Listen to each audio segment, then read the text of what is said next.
आई गई बड़ी महंगाई, बलम घर कैसे चलाई।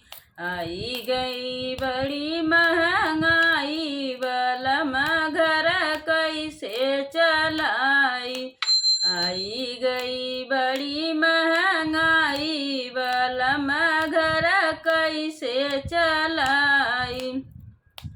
सोचत विचारत दिन बीती जई हैं, सोचत विचारत दिन बीती जई हैं।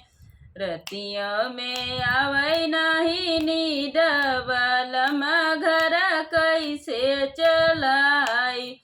रतियों में आवे नहीं नींद, बलम घर कैसे चलाई। रतियों में आवे नहीं नींद, बलम घर कैसे